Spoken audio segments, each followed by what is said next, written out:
Good day, DZMJ. Right now, we will attending the International Forum on Law and Religion today, August 22 here. Here, we see that how you are trying to struggle to bring equality to the people of Philippines.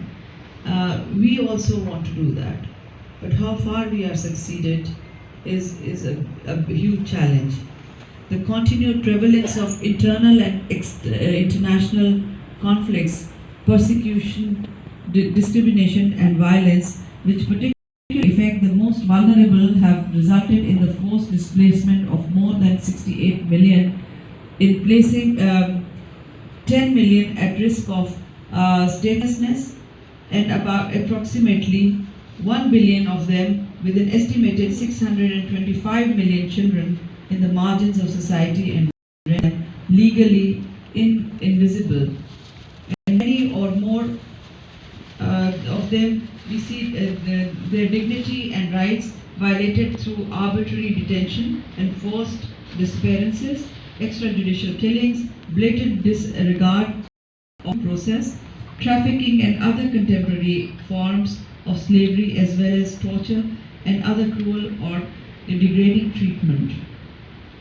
Recognizing that the underpinning of peaceful and inclusive societies is respect for the equality of all persons, regardless of race, sex, ethnicity, nationality, culture, religion or belief, birth or other status, SDG 16 seeks inter alia to significantly reduce violence, abuse, exploitation, to promote and enforce non-discriminatory laws and policies for sustainable development, to promote rule of law and equal access to justice, strengthen temporary and accountability of institutions, and to broaden and strengthen participation without discrimination on any grounds. These targets would only be achieved through effective integration of minority and marginalized voices, including members of religious communities.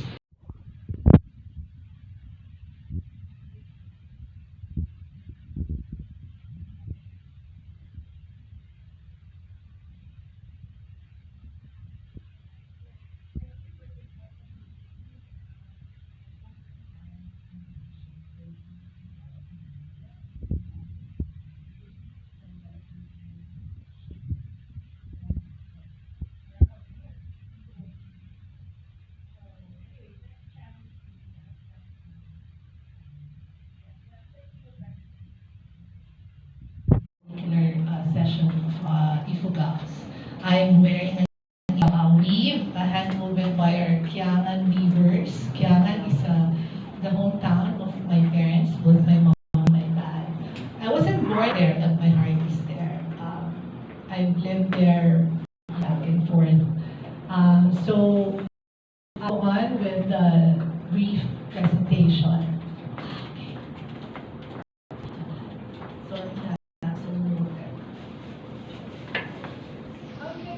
There you go. Okay. Have you seen this? Okay, it so happens, this is just recently. This is in AIA 4, the domestic airport. Dr. Stephen Acamado, bring my props here. I hope you can find. Dr. Stephen Acamado is an anthropologist, and he's the author of this book that he wrote recently, The Colonizing Ifugao History, together with Marlon, Martin, and Ifugao, also relatives. He's a culture icon. But Dr. Acabado, his nickname is Manawe, having a forum as well. But he was going to Bicol with Marlon, and then lo and behold, he saw this. Okay. People insist on buying it not for that purpose. One time, apparently, there's going to Ifugao, you use the bus, you go through Ohayami or the buses. So there are tourists going all the way to Sagada and Manao. So some elders saw a tourist having death blanket, using it as a blanket because it was going the bus. Like, oh no, you don't do that, right? You're disrespecting not just the people, the community, but also the dead, the ancestors. Because there's always a story for the hand-woven products that they make. So how to avoid this? You educate yourself, right? Know more about it. Don't buy pure purposes. And please do not haggle. We don't haggle in Starbucks. We don't haggle when you shop in SM or Rustans, right? Okay, one time I saw a trade fair, nice, in Shangri-La Mall. And there was this name brand designer. I forgot his name, but he was selling for like 40. And okay, and I recognized it to the label, and only his name was there. Okay? The thing is, so I called my cousin Marlon and I said, did he get, usually he knows. I go, did he get the cloths from you and from the weavers? He said, yes, he purchased like a lot. I go, he didn't even give credit to the weavers. Because we asked them, just, put a little label there that says it's from Ifugao. But, and of course, collaborate with the locals. Let's, talk to them and, find out what's going on. So, knowledge is key. Let's avoid misrepresentation. Let's enforce proper research, have a deeper understanding, and of course, observe ethical responsibility so that we give them the proper respect, right? So, it helps to be critical thinkers. Again, let's read more. I have this Decolonizing Ifugao History. It's available. I'm not, and there's one more. There's this really nice, book, Pananamit. It shows all the costumes and wears of our IPs. And this is History of Ifugao into the New Horizon. It's available, I think, in Central Books. Sorry, it's not, Anyway, among other things. So these are, people who have written about Ifugao who are from Ifugao, right? So it's good to know, and let's still continue to, buy.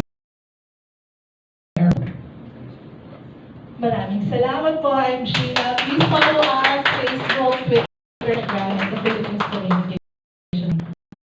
Forced to move, no? For the younger people, nawawala na siya, no? The older people will dance there. Tapos, the appropriation, no? You talk about the posters. Ang objection sa mga kausap namin mga tao doon, when it is yung mga pangalan na dance troops natin, the international dance troops, bigla silang ati-atihan style, lahat ng mga sayaw, bababa, mabilis. No? Nagbabago. The movements change. Bigla na siyang gaganon-ganon. Samantalang, so, and there is no explanation. Like, ako, in my work, I was formerly, I traveled a lot also. I also get to watch mga performances, yung mga IT groups, no? Dadalhin, entertainment. Pagkatapos, sasayaw, no explanation at all as to what is that dance or what is that. Kasi may context no? Because in our group, iba-iba yung, merong sayaw which will depict fishing, merong sayaw for weddings, may sayaw for a courtship, di ba? But you just appropriate it and show it without the context if you don't understand. So, in our group, we actually have, been doing programs and performances, and we make it a point to have three different segments. One, we show the traditional. What is that tradition? This is the original movement. No? And then, we show innovation. No? Fusion. Where now we can show that this is the traditional dance. We dance it to the traditional music, but then we can also dance it with the new music, classical music, Western music, Yoyoy Villame, meron kaming Yoyoy Villame, sweet. We actually, adopt it so that people can also appreciate it parang hindi naman ibig sabihin na wala na, you have to just watch it sa video. Yun lang yung nagiging problema. And then we have had people who, land there and do a little bit of research, and then they go around claiming they're experts. But ask them how much time have they actually spent there, no, to learn and internalize, invite the culture, and really understand the context. Yun. That is actually something that, what you're saying, it resonates with us. That's why part of our performance, we also show how do you wear the malong, how do you wear the siyak, how do you wear the sarong, iba-iba kasi yan eh. Di ba? Pero, in the eyes of the others, kasi ang nakikita lang si Bayanihan Tanstroke. No? Ganon. So, where is, actually kung papanoorin mo, wala na yung soul ng kultura doon. Yun lang. That's a long rant. Yeah, I know. Does anyone have any questions of me? I'm a PR practitioner, and I see and can hear and feel your passion, and I would like to encourage you further. These are just challenges that you can overcome. I feel your pain, right?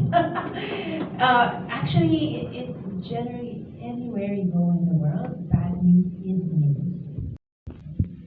And that's just how you think about your technology.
Religion and religious freedom there. Today is also the International Day commemorating victims of acts of violence based on freedom of religion or belief, recognized by the UN. When we think about victims of violence based on their religion or based on their belief, it's easy to think of some that are in the news or have been in recent years. We've got Uyghur Muslims in China forced into labor camps, Yazidis in the Middle East being killed or put into sex slavery with ISIS, Christian minorities in much of the Middle East, individuals seen as too Muslim in many Central Asian countries that I work with. Let me just share one story, if I may. I've been working in the religious freedom sphere for 24 years, and a great deal of my work is in Eastern Europe and post-Soviet space. And there was one scholar I knew whose name was Ihor Kuznitsky. He was in Ukraine. He was a professor of religious studies in Donetsk. In 2014, his city and country were invaded. And his response, because he'd spent so many years making friends with and connecting with people of other faiths in his community, was to invite all the religious communities together, to have a pray-in every day, to pray. I thought of that with the discussion in the last panel. He did, and after a few days he was rounded up, given a short, arbitrary military trial, and thrown in a salt mine for a year and a half because of his wish to have an interfaith prayer.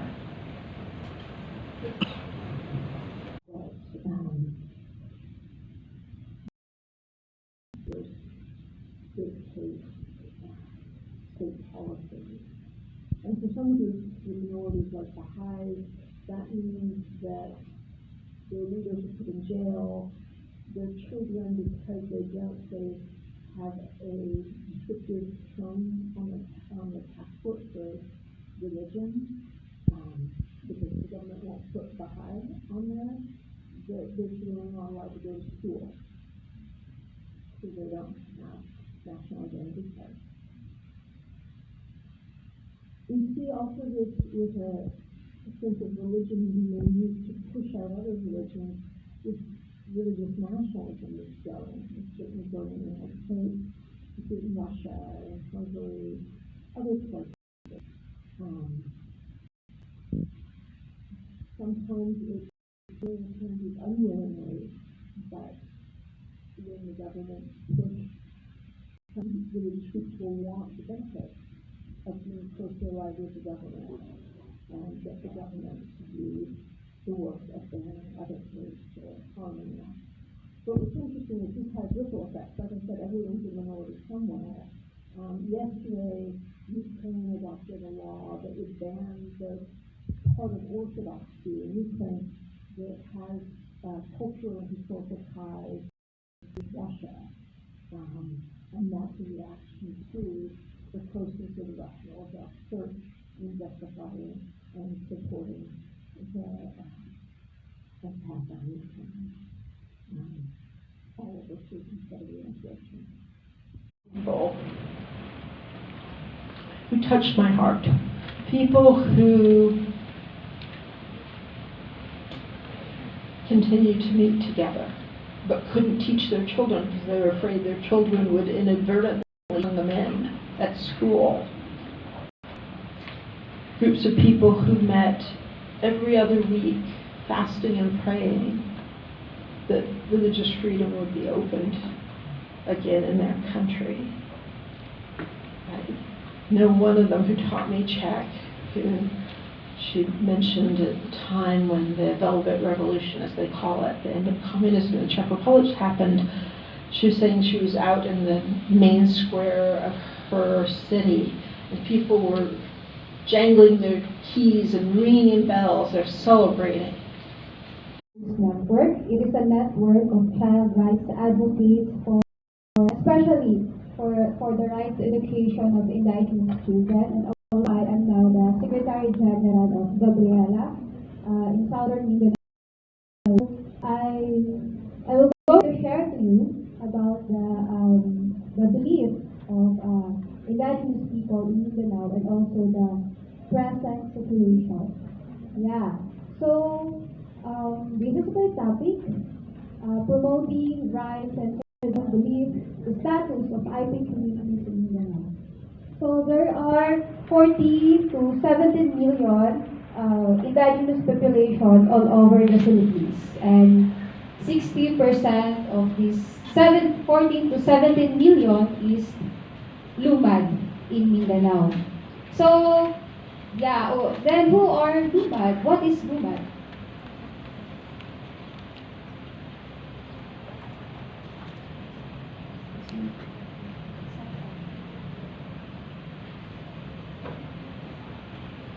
Yeah. So Lumad is a Bisaya term.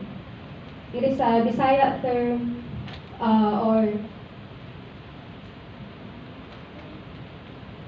it is a Bisaya term we call them Lumad. It's a Bisaya term just to call it collectively. But this LUMAD consists of 18 major ethno-linguistic groups such as Malobo, Bagbobo, Oblaan, Mansaka, Teboli, and etc. So I was born and raised in Mansaka and Mandaya tribe in Davao de Oro. So, guys, have you ever heard about what are the belief and the culture of our Lumad sisters and brothers? Who are you?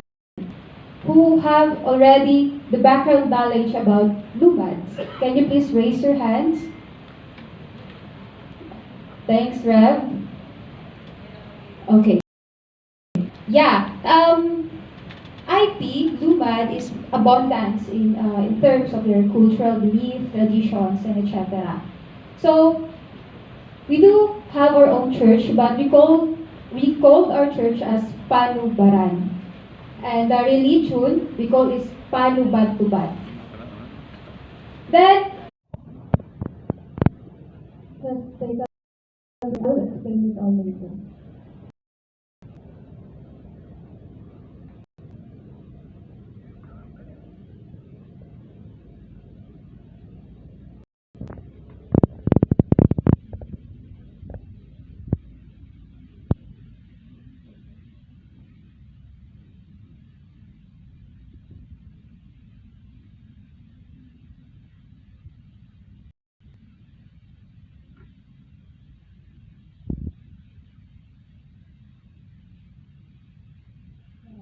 So, I have a vision of red body. I was seeing red body because I am teaching Lumad students. In 2018, during the marathon of Mindanao, my mom is a bishop in Portuguese PM. Then after that, I go to the court and then together with Charles Johnson, the father in Supreme Court, then publicly. Then after I spoke up about what is happening inside our community, we are victims of that. Then is what happened. From 2018 up until today, I continue to experience what has they demonize the work of indigenous people, about indigenous children, about human children. They were saying that these children are being subversive. They say that, and some victims of red tagging already victims of persecution, childbirth, very and some of my students, even that together with them. And the attack against us is it stop. It is continued even today, last week, from going to that, from Sultan to the he was here, he was a student, IT student. He was enrolled in that of school in Sultan. So, when we are asking about human, what is peace for you? What is peace for us? Human food, what is peace? Again, peace is not the absence of war. It is having the right to go to school, to live our life to maximize our resources, and to live our life free from danger. Their country and understand their perspectives. So, to begin with, I would like to talk about the status of women in Islam. Honorable participants, your eminence is there in your knowledge, but let me share some aspects that you might be aware of and that you might not be aware of at a point in time. For Muslims, Islam is a religion, but it is more of a lifestyle. It gives you, it's a code of life that is there. And for us, Muslims, the first prophet or messenger of Allah Almighty, the Lord Almighty, was Adam, Prophet Adam. And his wife, Eve, or Amma Hawa as we call her, was the first messenger lady who had both together started the species of mankind on this earth. As far as I know, maybe there are others as well, I don't know. When we talk of Islam, many people, and we have to believe on all the prophets of Islam, the divine religion. We have to believe in that. Because when we talk about Auzubillahi minash shaitanir rajeem, Bismillahir Rahmanir Rahim, we talk about Allah Almighty being merciful, all merciful. And He is also Rabbul Alameen, which means that He is the sustainer of universes, not universe, universes, which means that we don't know how many earths, how many living beings, how many creatures exist there. B. From here we also draw that Allah Almighty is not the sustainer of Muslims alone. He is sustainer of everyone. Whether that is a human being, whether that is a bird, if there is an animal. So He is Rabbul Alameen, and sustainer of all the worlds, universes that exist, that He created. Reference to the Muslim Ummah, as we call,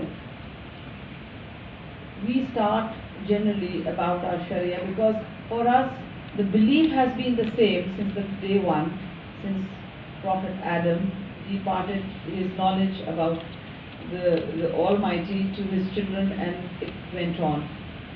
And we have to believe in all the prophets like Prophet Abraham, Ismail, Joseph, Moses, Prophet Jesus, Mother Mary, everyone. And if we are, we cannot be blasphemous about them. We cannot ever think of, saying anything wrong or disbelief. And if we do that, we belie our own religion.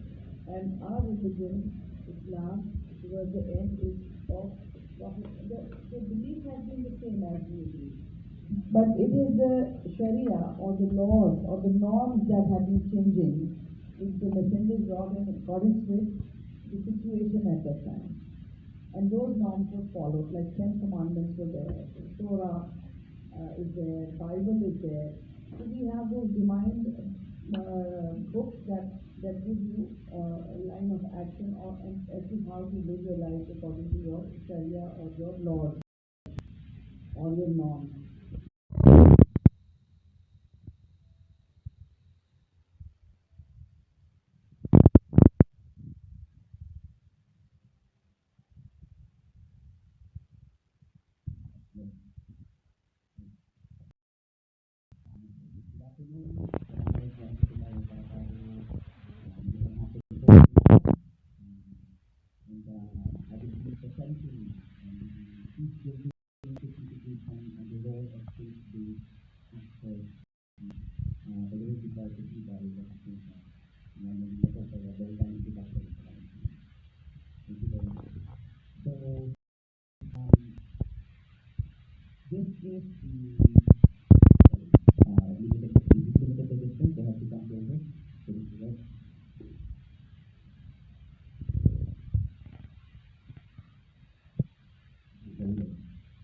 So this is the outline of my presentation. I will be providing a background on the bank moral of each prophet, and then I will be providing examples of religious actors in peace negotiations, and religious actors in the implementation of peace agreements, religious actors in legal settlement, And then I will also be discussing faith-based actors who are involved in preventing and counseling violence extremism, and finally I will provide some analysis.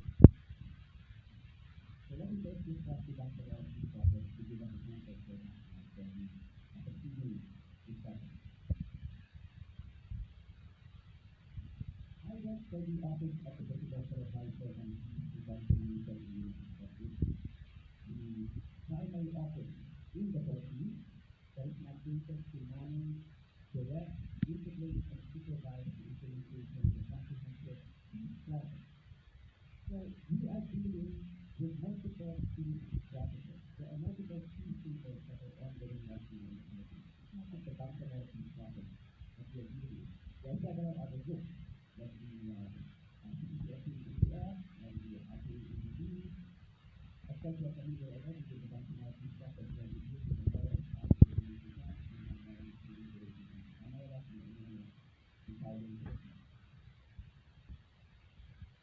So usually the method of tackling the peace process after negotiation, you have to implement a peace agreement. And the usual process is by providing normalization or transformation programs to former combatants. We provide this through security, socioeconomic development, and conditional justice, social healing, and inclusion. So I will be focusing on the Bangladesh peace process because I will be discussing faith-based extremism. This shows the BPE MILF peace process in a nutshell. It is basically the roadmap of the comprehensive of the implementation of the comprehensive agreement in the Bangladesh. That's the BPE, the government of the Philippines, and the moral economic agreement on peace process. We could spend the whole day discussing this one slide. There's so many things to discuss here. But for this action, it is so important to note that in the BPE MILF peace process, we are dealing with two tracks, the political track and the normalization track. The political track basically states that in the peace process with the MILF, the government of the Philippines is committed to establish a political entity, autonomous region, with sovereign land, which we now have, that is the government. It was enacted in a law, the Bangsamoro Organic Law. So in other words, the Bangsamoro Organic Law is the product of the peace process with the MILF. Without that particular peace process, we do not have the government plan. And of course, another track is the normalization track, so we are providing various interventions to the former or to the defamation combatants of the MILF in order to transition them into peaceful and productive life.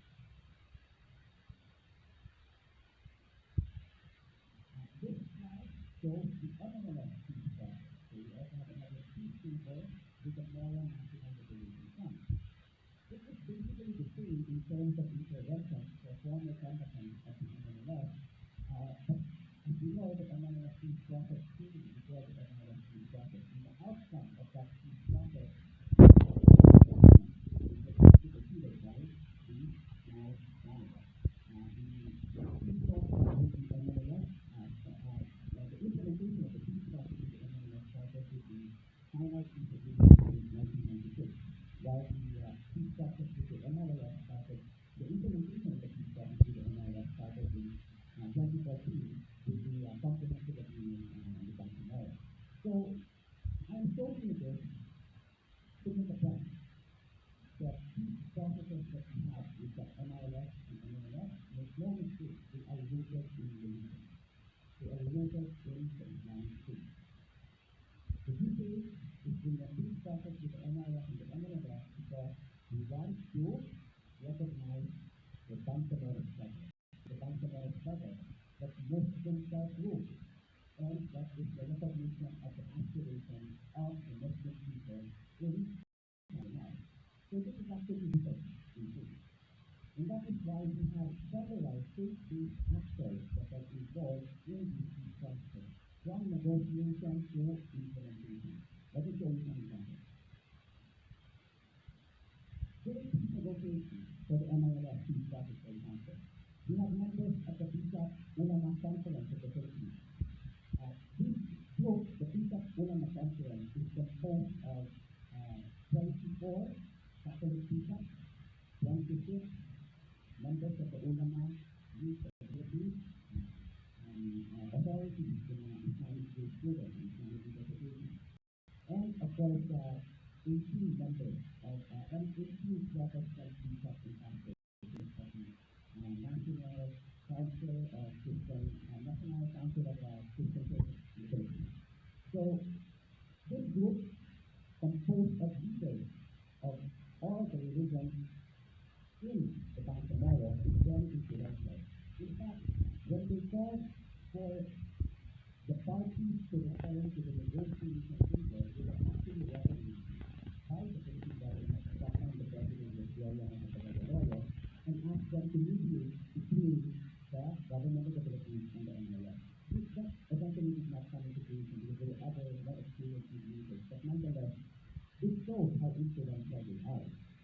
Another example of a religious actor in these negotiations is the Mohammedans, which is a major Islamic non-governmental organization, and they acted as part of the International Contact or the ICG. The ICG is a group composed of international organizations who were present as observers during the peace negotiations between the PPA, the government, and the MILF. They were there in order to maintain trust between the parties and ensure implementation of mutually agreed approaches. So they were very, very important whenever there were deadlocks in the peace negotiations. The ICG was there to somehow help with the deadlocks, to help with the stalemates. Understanding a small thing, when you have those situations in the ground, even a small misunderstanding can become a full-blown clan conflict. So that is RIDO, families versus families. And these are spoilers to the peace process. Even if you have already the peace process ongoing, but you have RIDOs cropping up here and there, then there is still violence in the region, in our country. And by violent extremism, I'm talking about violent extremists that are Islamic fundamentalists in nature. So these factors are enumerated in the National Action Plan, which includes non-observance of the rule of law. Key actors have a role to play in preventing and countering violent extremism.